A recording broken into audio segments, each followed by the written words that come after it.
Morning, everybody. Okay, so things are a little bit different today. The pastor is not here, and so we're going to just do our best to not wreck the church. My name's Chris, if we haven't met, and Matt has kind of asked us, why don't we shift up a little bit? Asked us to be part of a panel discussion continuing our series on the life of David. And so that's what we're doing. And I'm just going to give you a quick recap of how we're doing in the series, where we're at, how things are going, okay? So we've been spending some time looking at different episodes from the life of David, King David in the Old Testament. And our goal has not been to tell the whole story, but to jump in and out and see what we can learn from one of the prominent figures in the Old Testament. So far, we've talked about King Saul, who was David's predecessor as king of Israel. When Saul decided to go against the ways of God, we talked about David being anointed as the next king, which was a scandalous move in a way, because Saul was still in power and sitting on the throne. So there was all the inherent tension that came from that.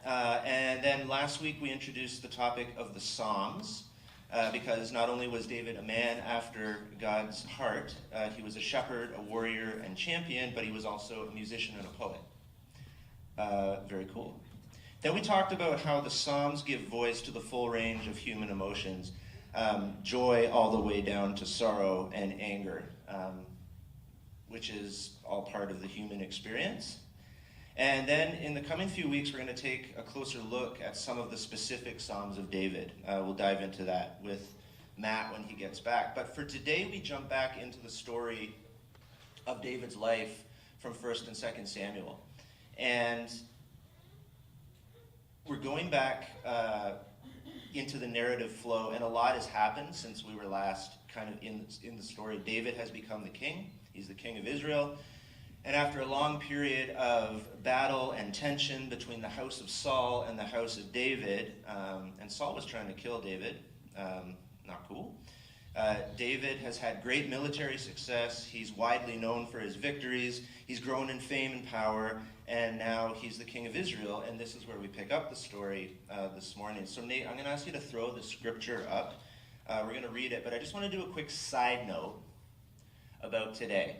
So we intended to film this conversation so that when Matt was gone, we could just have a nice, neatly produced video up on the screen, and none of us would have to fumble for our thoughts and words like we're doing right now. Stay with me. But there was a big snowstorm, and we couldn't do that. We couldn't get together. It was dangerous, and we didn't think it was worth risking our lives to go and get together to talk about David. Sorry. As important as this is. Super important. So we're doing the panel live. Matt was supposed to kind of be the facilitator or moderator of the discussion, but I'm the other white guy with a beard who wears a toque. So I'm qualified, I guess. And so, yeah, and that. And so for good or bad, there is now no editing. There is no 30-second delay.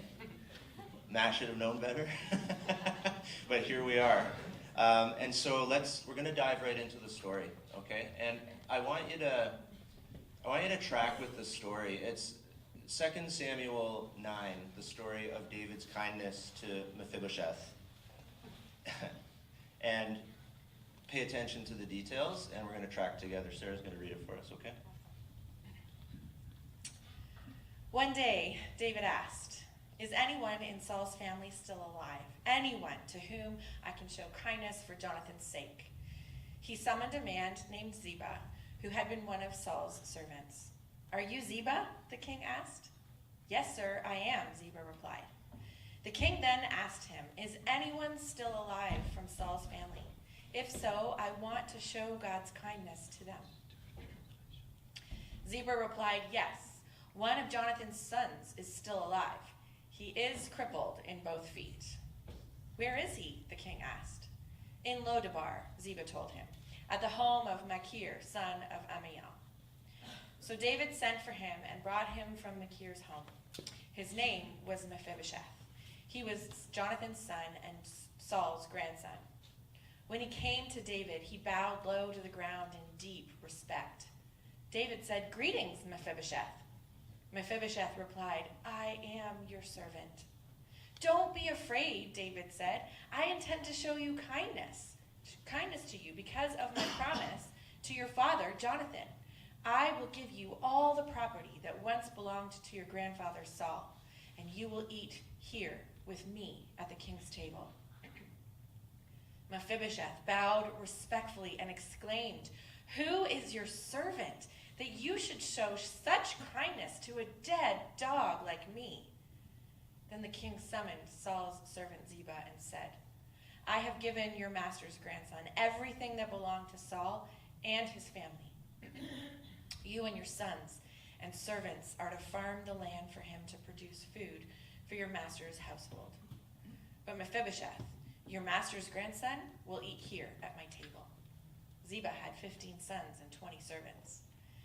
Ziba replied, "Yes, my lord the king, I am your servant, and I will do all that you have commanded." And from that time on, Mephibosheth ate regularly at David's table, like one of the king's own sons. Mephibosheth had a young son named Micah. From then on, all the members of Ziba's household were Mephibosheth's servants. And Mephibosheth, who was crippled in both feet, lived in Jerusalem and ate regularly at the king's table. Okay, quick recap, because there's some crazy names in there. Ziba and Mephibosheth, and there's a lot going on. But essentially, the battle was between Saul and David, and Saul's family has been wiped out. David is firmly sitting on the throne, and now David is in a posture of, is there anyone from Saul's house I can show kindness to? They're like, yes, there's this guy Mephibosheth. Go get him. They bring him. He bows down. David says, no, you're cool. I want to show you kindness. He's restored. He's restored all the lands that his grandfather had, and happy ending. And by the way, the last verse, can you throw the last verse up there again, Nate? It's funny though, right? The last verse. So all these good things, and then he was lame in both his feet, just in case you forgot. So the question that, to set up our discussion, is what do you think motivates David's search for any remaining relatives of Saul's home? And I'll sort of set this one up because I think there are a couple ways to look at it. First, in the context of the story, right, in the narrative flow of the story, and second, in the context of Jewish or Hebrew theological thought and the Jewish understanding of God. So track with me for a minute. In the story, David is asking, is there anyone from Saul's house that I can show kindness to? And the cynic in me, and my wife will say, Chris, you're kind of cynical all the time, but I'm acknowledging that cynicism. The cynic in me, it is the first step, says, why is he really asking this question, right? The reality is, if that there is a descendant of Saul, that this person has a legitimate claim to David's throne. And standard practice in that time for leadership transition was to basically wipe out any remaining heir to the throne. Any smidgen of a chance that your claim to the throne could be in any way undermined, you wipe it out. And 2 Samuel 3:1, before this story, says the war between the house of David and the house of Saul lasted a long time. So is he really asking, like, is there someone I can show this kindness to? But if you read it slowly in the context of Jewish theology and Jewish thought and the words that are used, there's a pattern in the text. The repetition of a phrase, who can I show kindness to? It appears 3 times as we set this up. And not to get all academic, but the word that is translated into kindness is the Hebrew word hesed. And hesed is a deep covenant kindness. It often gets translated into loving kindness. And elsewhere in the Bible, it's translated, into this loving kindness, covenantal, deep kindness. And the loving kindness of God. So to use that word, hesed, goes beyond just being nice. It goes beyond just being kind. It's the nuance of the language that we get lost in our English translation. It's like, when you say, hey, do you like her? versus do you like her? You know, it's that nuance in the language. Hesed goes beyond just kindness. And we understand in our English language the nuances, but in the Hebrew storyline, right, it's a little different. So David's question is not, who can I be nice to from Saul's family? David's question is, who can I show the deep, loving kindness, restorative, compassionate love of God to? Because of the use of the word chesed 3 times in the story. So what motivates the question or the seeking, to me, is in the language. It's in the language that was used. Do you guys want to jump in on that? Yeah, I think my first kind of reaction when I was reading through these questions was to go back to the chapter before and what was happening there that would have sort of prompted David to because it kind of reads out of nowhere one day he says to Ziba, who's hanging around, hey, whatever happened to Saul's family? It sort of crossed his mind. And I think the recognition that there was that kind of long-standing covenant between the families is there, but I don't think we'll ever know what specifically kind of prompted David in that specific instance to be hey, why should I look into this? I think, I kind of have to trust from however many thousand years away that, it was kind of God's prompting in his heart to kind of go back to a covenant that he had made. But I had that same cynicism, understanding that it would have been completely expected for him to want to find out and massacre anybody left over from a previous reigning family. There is that sense of when I started reading, I'm is this a sneaky kind of move? Can I find someone to show love, but actually, by the way, I'm going to wipe your family out? So, but I'm sure, yeah, it's, this is part of the kind of dichotomy that is David. With the previous chapter is all his mighty victories in battle, and then this next first sentence of this chapter is saying, hey, how can I show love and kindness to this person I haven't seen in years and years or don't even know? I think that's good. Yeah. Okay, so the motivation comes from a prompting of God, the Spirit in David's heart, to show this deep, compassionate love and kindness and restoration. I like that. For Mephibosheth, though, he's summoned to the king. He's summoned to come before. And Sarah, if you could kind of set this up, if try and put yourself in Mephibosheth's shoes, if he was wearing shoes. What do you think he was thinking? What was he feeling? Yeah, for sure. Like you, I'm really interested in sort of the nerd in me is interested in the names and the meanings behind the names that were chosen. And so I was looking at, first of all, the name Mephibosheth, which actually means from the mouth of shame. He has shame written right into his name. For all intents and purposes, a name was who you were. I'm not sure why he got that name, but then to add insult to injury, then he gets dropped as a 5-year-old by his nurse, which permanently makes him lame. I imagine clubbed feet or that kind of, which is again just double shame. Now you're pretty much worthless in this culture, especially as a man. It says that he's living in Lo Debar, which Lo Debar actually means no pasture, no word, no communication. So to me, that just speaks of a place of deep loneliness, and there's not much there. No pasture. When you think about what he's about to be given, he's living in I imagine a place of poverty and a place of deep shame. What am I worth if I can't, contribute to society, etc. So he's pretty much an outcast, and then he gets word that David wants to see him. And I just have this, I'm imagining this Lo Debar place. It's low, no pasture. He's been probably hiding out there with that guy whose name I can't remember right now, living there, and he sees, David's soldiers coming towards him and going, oh, shoot. this is bad. The Hebrew word shoot.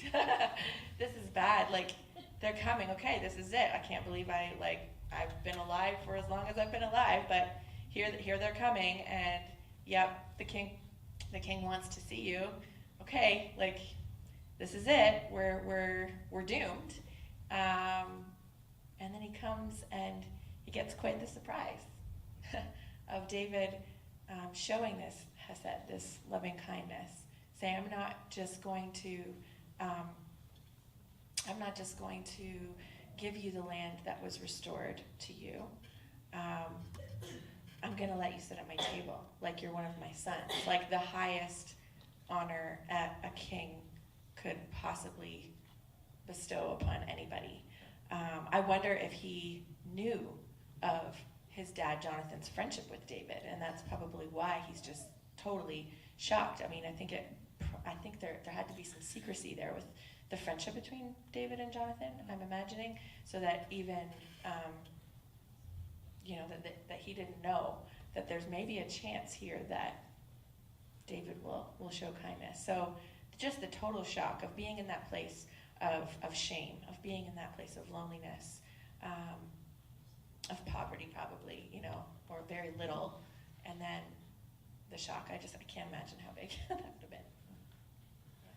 Well, he didn't even have his own house. He was living with somebody else, and like from a cultural perspective, to be a man and not have your own household and to be living in somebody else's household, it shows the true level of like, I'm trying to picture this in kind of like, it's hard to do in a current monarchy context, but like that someone's family was royalty and now you don't even have your own place to live. So to even be summoned by the king, it's like in those fairy tales when they send the decree out that all the ladies of the land are going to a ball, and they're like, "Who, me?" And Mephibosheth has so many.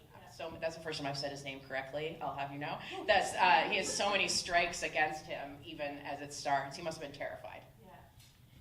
I think Mel and I Mel likes to watch Hallmark movies, and yeah, but I watch them too. I protest, and then I'm like, okay, I actually like it. It's a good story. And we watched one back at Christmas time where there was a princess, and lo and behold, there was a baker who looked just like the princess, and they switched spots, And I'm thinking of that a little bit, like the old switcheroo. But you know what? If you like Hallmark movies, you fly your freak flag high and you enjoy those Hallmark movies. You know what? That's fine. I like things too, so good. Don't worry about it. Okay, but the question at hand about how was he feeling, again, back to my Bible nerdiness, when reading a story, and this, I think for all of us, if we can remember that this is a story that existed in Hebrew oral tradition for a long time. And so it was a story that was told over and over. And again, there are markers in the story that give us kind of a hint.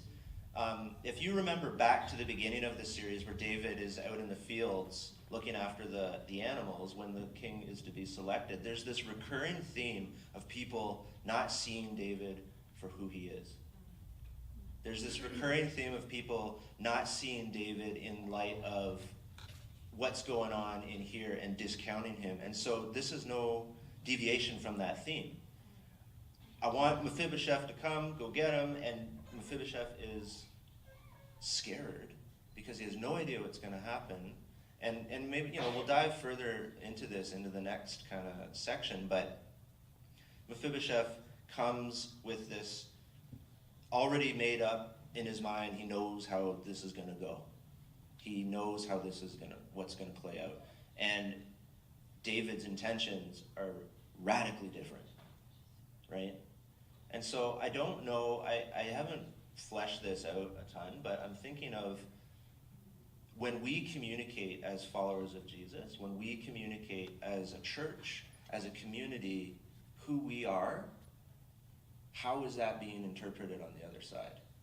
How, you know what I mean? And we can't always control that, but when we are giving an invitation to people to come into our community and to be part of who we are, and because we want to show them the lavish love of Jesus, that covenant beauty of the Hesed of Yahweh, that character of God, how we're packaging that invitation and how we're giving that invitation, maybe it's just a hint to us to be aware of what's going out, right? Yeah. Like, I don't know where to land with that, but does that make sense to you guys too? Like, as we invite people to come into relationship with Jesus or relationship with us as a community, how are we giving that invitation? And are we aware of how people are receiving that invitation, right?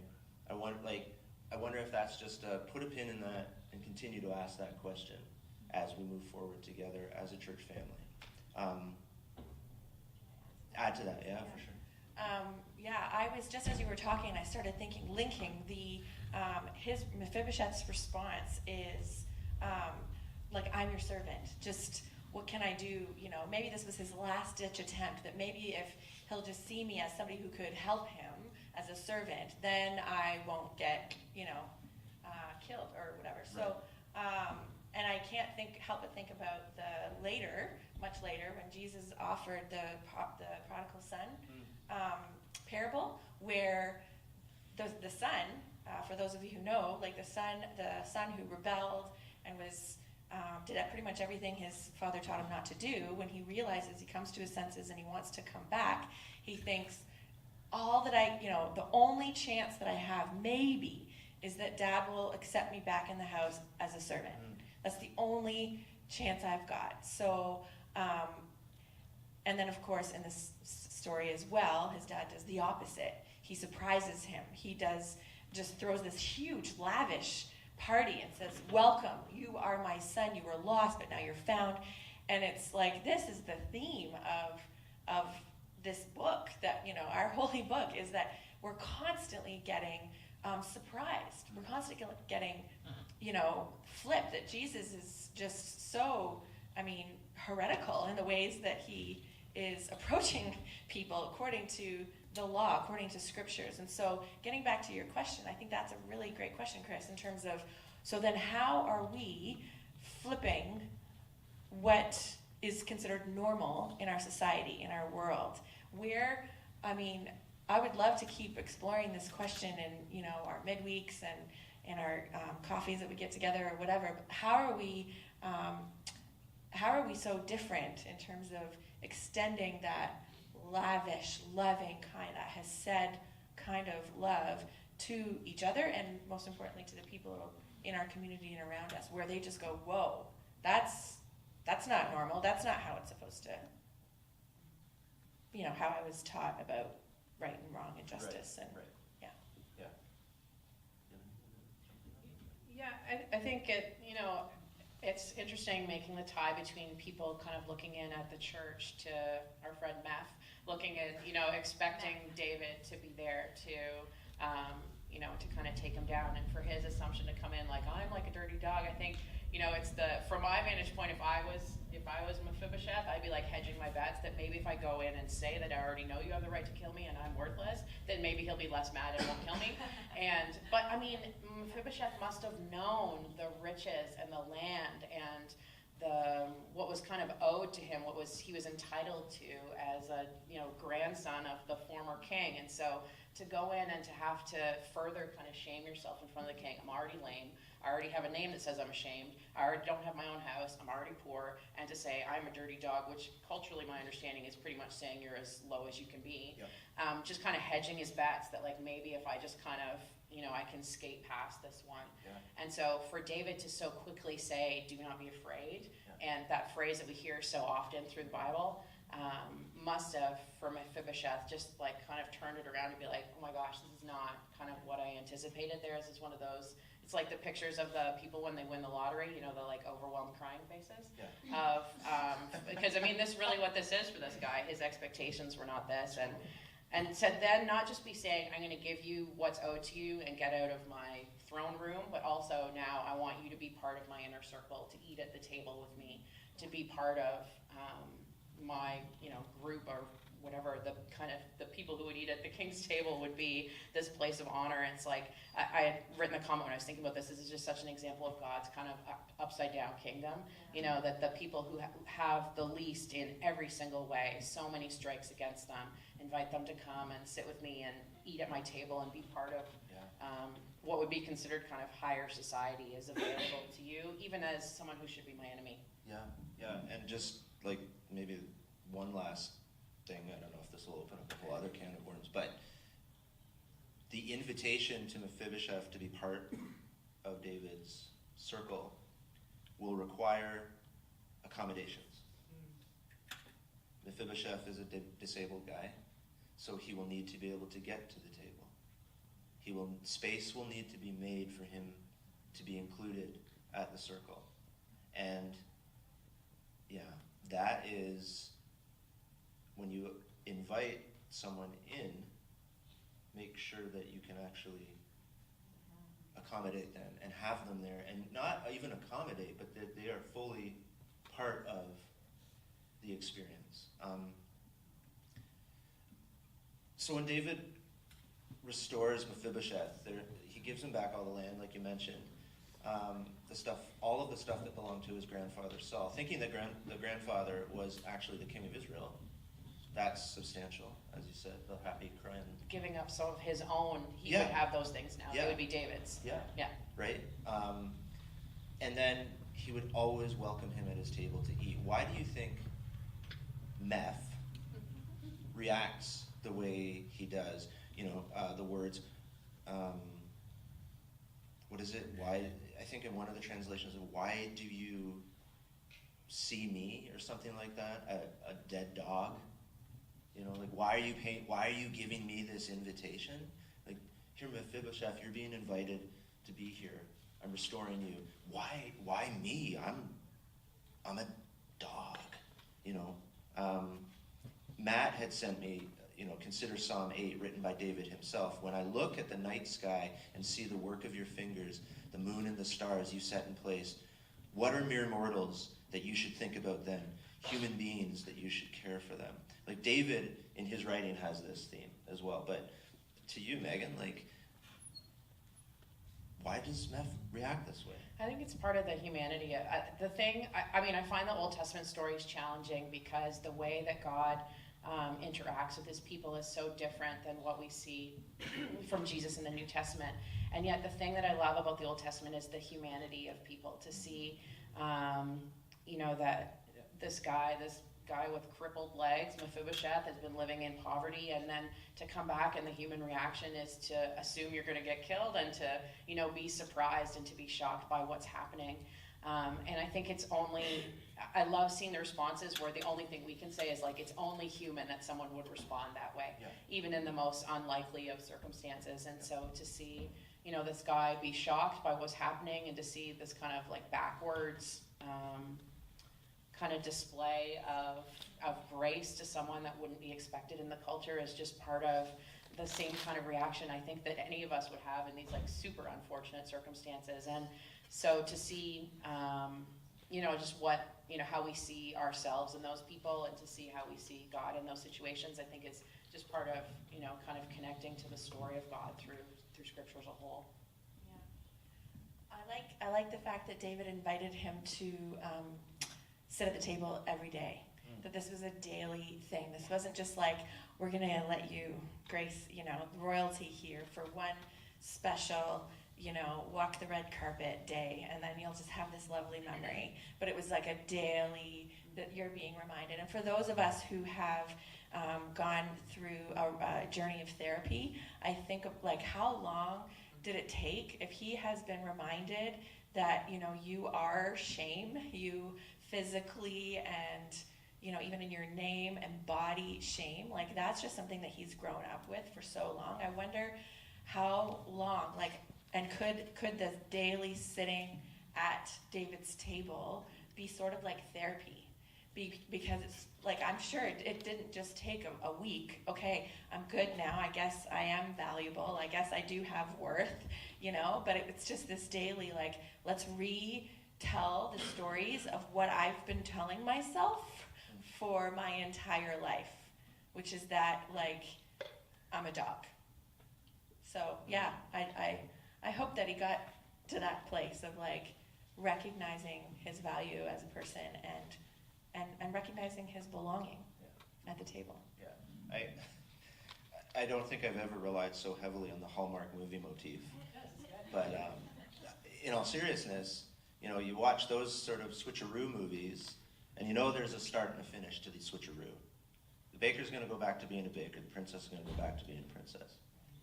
Mephibosheth is invited in unconditionally and without limit, right? But further to that, like the question of why does Mephibosheth react this way?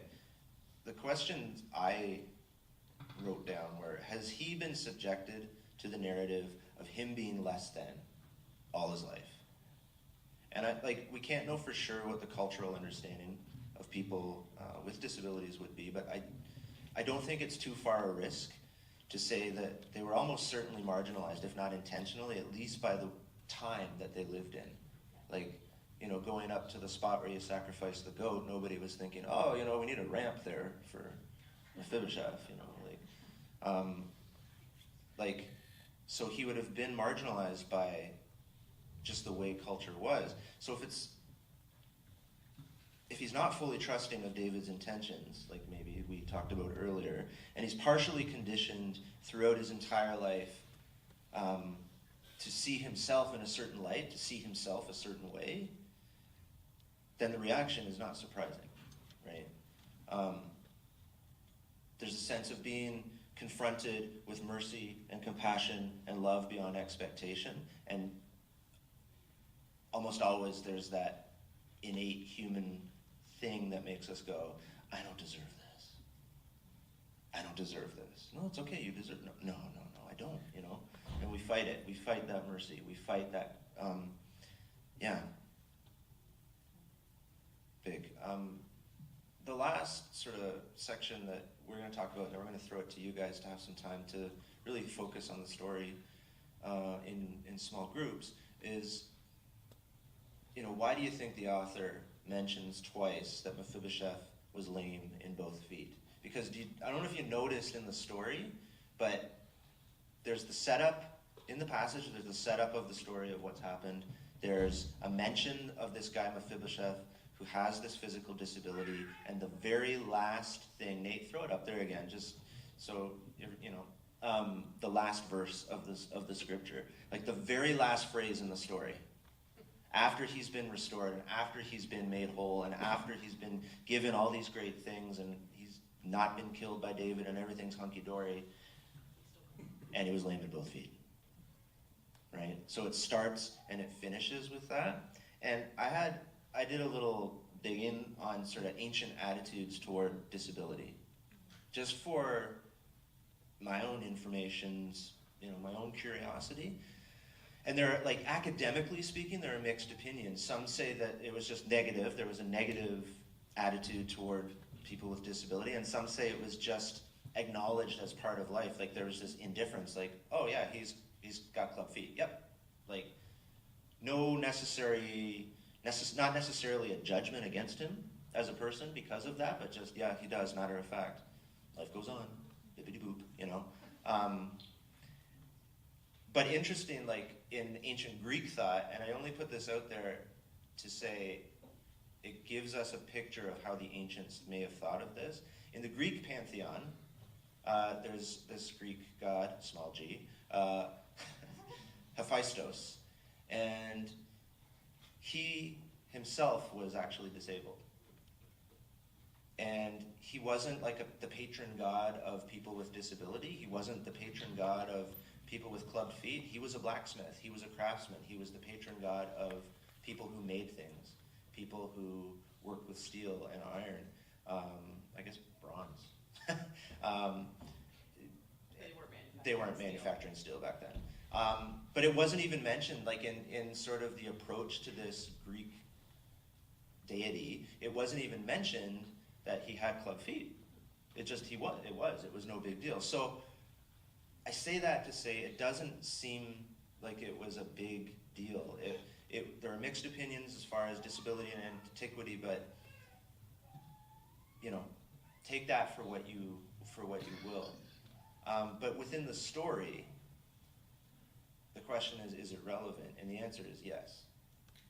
Because, again, back to my Bible nerdiness, one of the conventions of Hebrew storytelling, and remember that this existed as a story that was told, and I told them if I get too nerdy and geeky to just kick me and say, stop, Chris, you're boring everybody. But again, thumbs up or down, guys? yeah, just so. But one of the, as this story existed and was shared with people, one of the conventions or tools that the storytellers would use would be this thing called doublets, which function as bookends, okay? Are you with me still? Are you tracking? Okay, so to mention something at the beginning of the story and to mention something at the end of the story, to frame everything that happened in between that.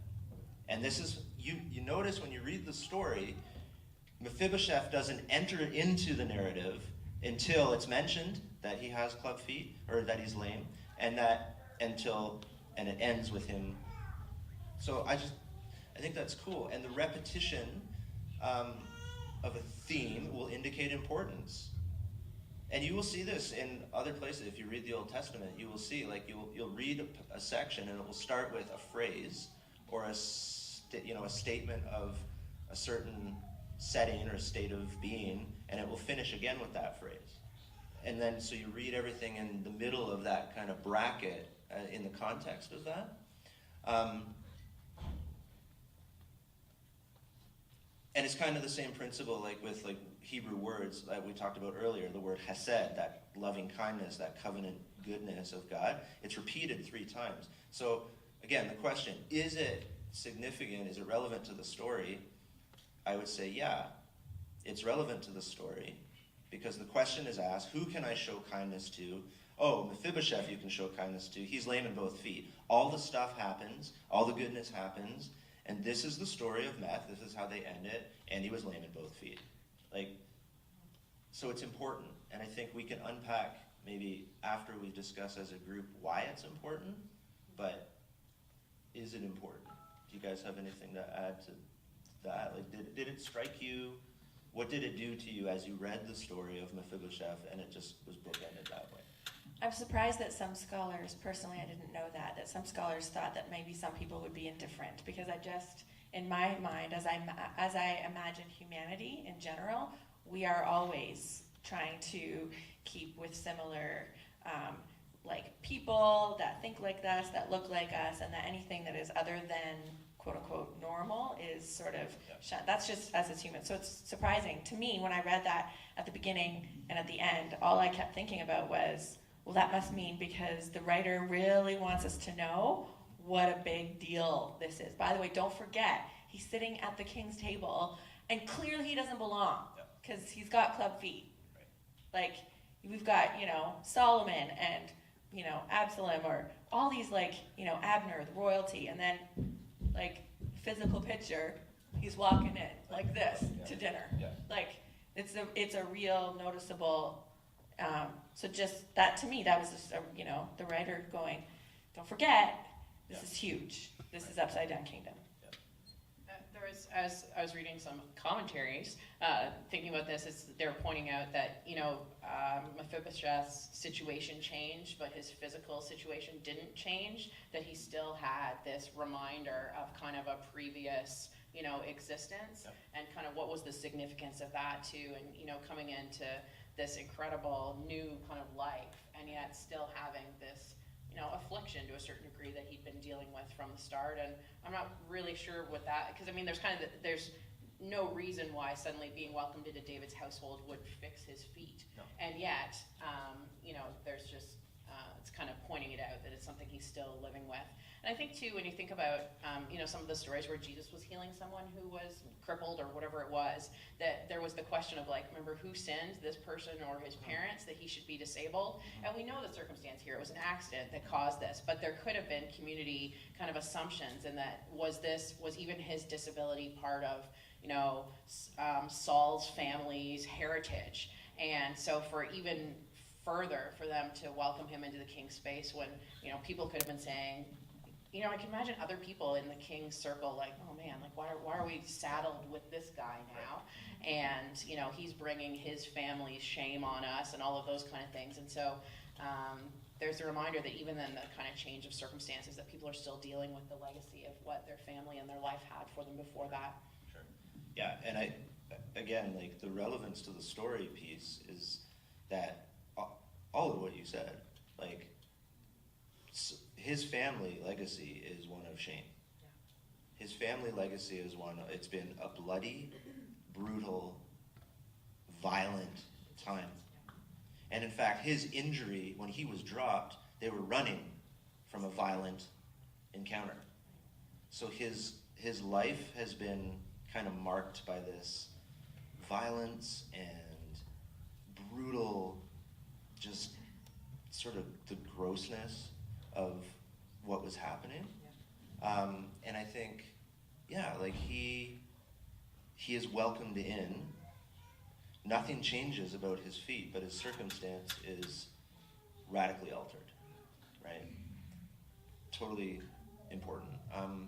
I think what we're going to do now is we'll take a few minutes to circle up, talk maybe for like 5 minutes among yourselves, and we'll come back together and share what we think of the story in light of what we've been talking about. And again, Matt always says, and I agree, like if it's not your thing and you're an introvert, this is a good time to go grab a coffee and do what you need to do, okay? But yeah, we'll come back in 5 minutes. Okay, thanks guys. The question is just share, yeah, thanks Don. The question is just thoughts on the story, what jumps out at you in light of what we've been talking about, you know, what do we do with this, okay?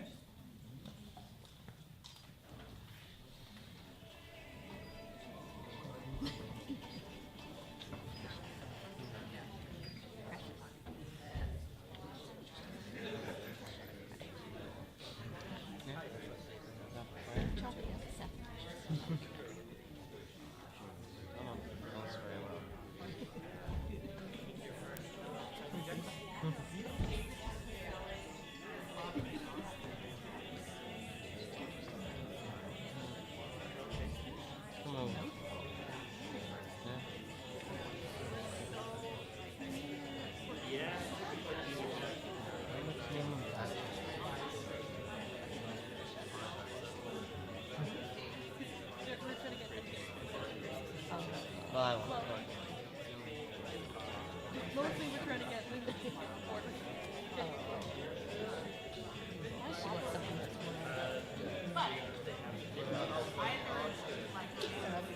How are you leaving, man? Are you bringing me my groceries? You want to order this? Sunday.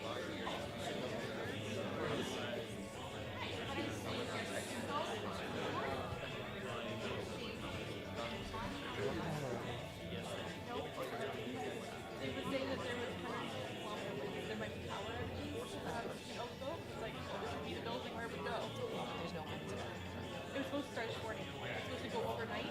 I know, but now I have two. It's not like it's not supposed to start till like the new Yeah, no, it was last night that I. I got You you. said it was supposed to be this morning. I said, Yeah. I don't want to make sure it's 7:30 a.m. to either have it go out while I'm there or to have it already out and we have to contact all the people.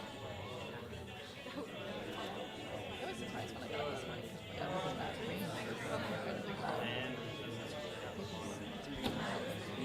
I'm hoping it will melt over the ice in our backyards.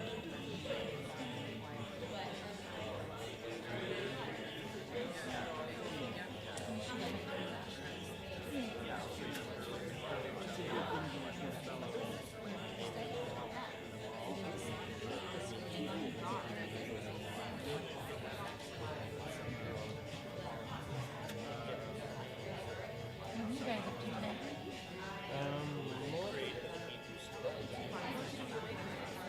Yeah, I got in around 8:30. Yeah, did nothing like that. Yeah. Doing just a pizza party at 5. Oh no, Andrew's ordering it. I guess probably Mickey's. The Mazel shop or Yeah. Very expensive, but they're yeah, they're delicious. We're going to bring it back now. But my wife pointed out to me something really, Mel, thank you for this. We didn't really, I said, hi, my name's Chris, but we didn't really give context to who we are.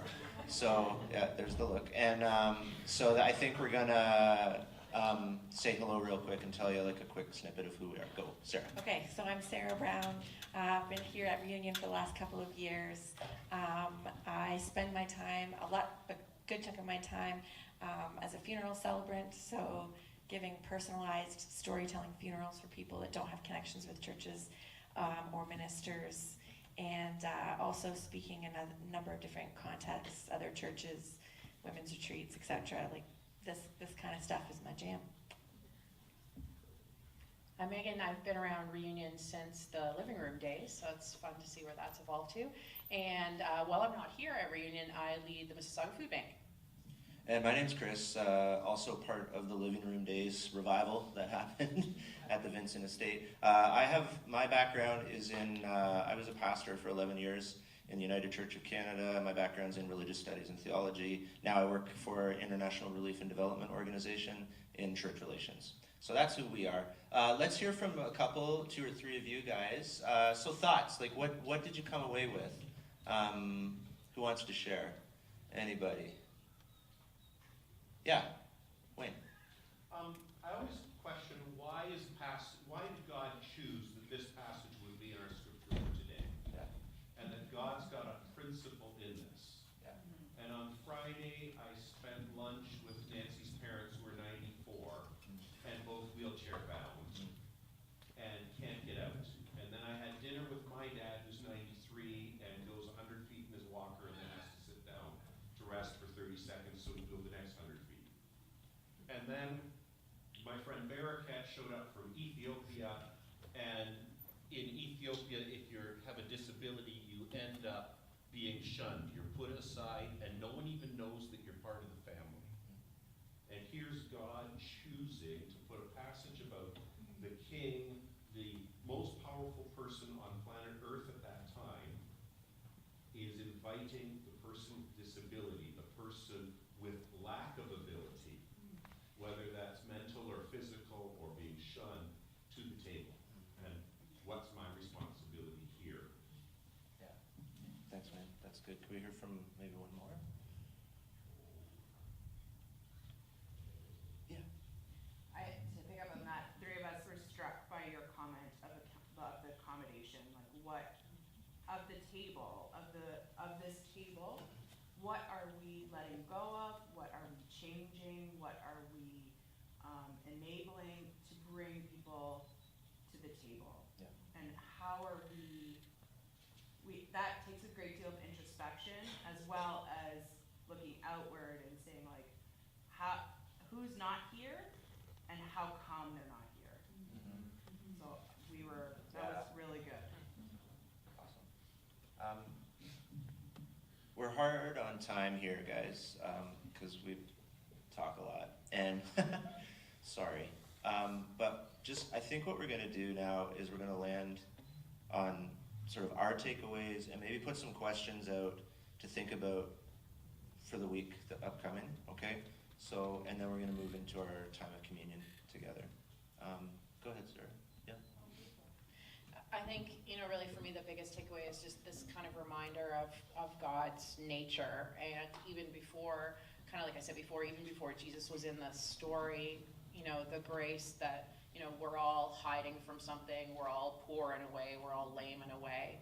And yet the King calls us out to give us what we don't deserve and what we didn't expect to be receiving. And it's not just, like you said, like one of those once in a lifetime experiences. It's here, join me, become part of my circle, eat at my table, be my friend, be part of my life, and join with me in that way. And I think putting that against the fact that our friend Mephibosheth was still challenged. He was still disabled. He still was going to struggle. He was still going to need help from people around him just to do the most basic of tasks. And so putting myself in that situation, regardless of the fact that there's this amazing invitation and this amazing opportunity to be with the King, that there still is the day-to-day challenge of dealing with and relying on other people just to survive. And what does that mean for me as the person who's lame in some ways, and what does that mean for me as the person who's abled and trying to provide that same support to someone who's lame in a different way than I am. It feels weird to use the word lame, but it's the Bible word, so it's okay. Just to kind of think through, like, for me on both sides of that story, what does that look like for me? Similarly, I've been thinking about the ways that, in some ways, we can relate to Mephibosheth in terms of his complete abasing of himself and just completely, I'm worthless, I'm nothing. There may be others of us who don't really relate to that and go, yeah, I'm here, I'm at the table, and I belong. And so depending, just the questions, I guess, depending on where you're coming from in terms of who you relate to, there's challenges in both of that. Be challenged as somebody who may feel a lot of shame, who feels like they want to hide their lameness or whatever, and know that you have value, great worth, simply because God says you do.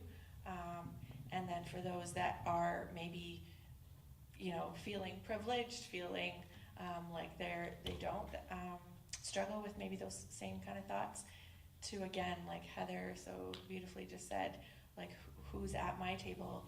And just really quickly, I was listening to a pastor, well-known pastor, preach on this, and he mentioned that at the table, Mephibosheth's disability would not be noticed.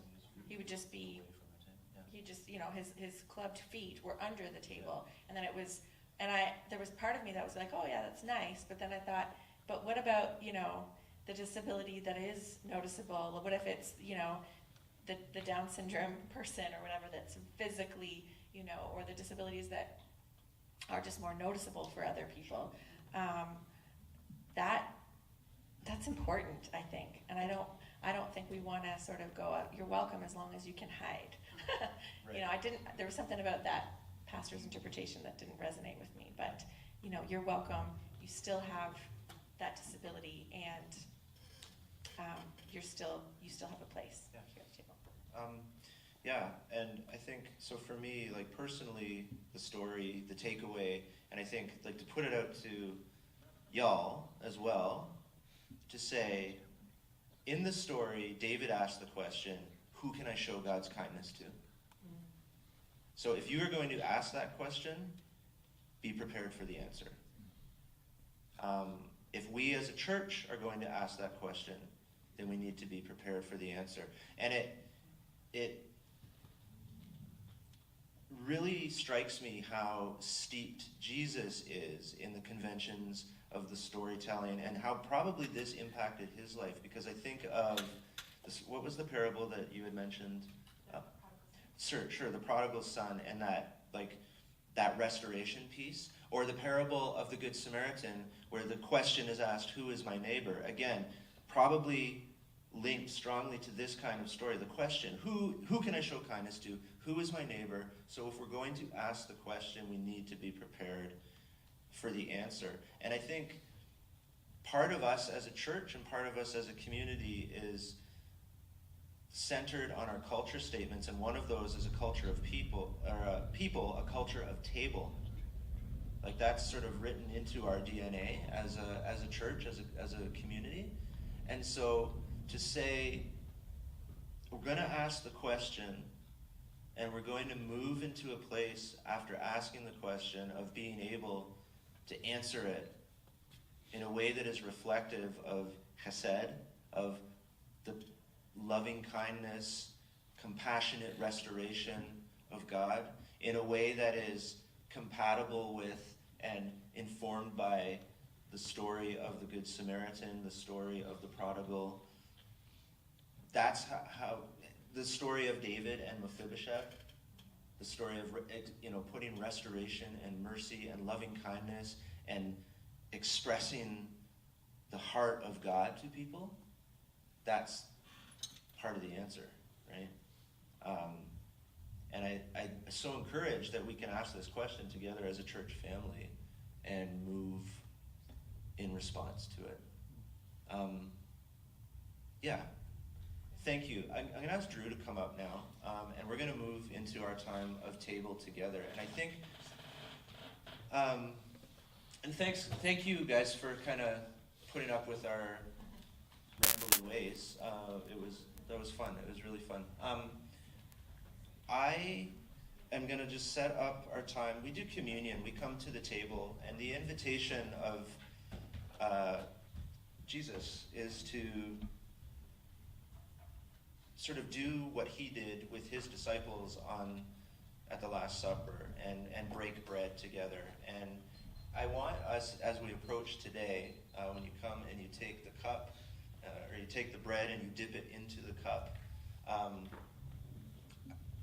I want us to realize that our unconditional invitation to the table comes from Jesus. And as we share together this bread and this juice, may it inform how we will live that out as individuals, in our contexts, in our communities, as a faith community together.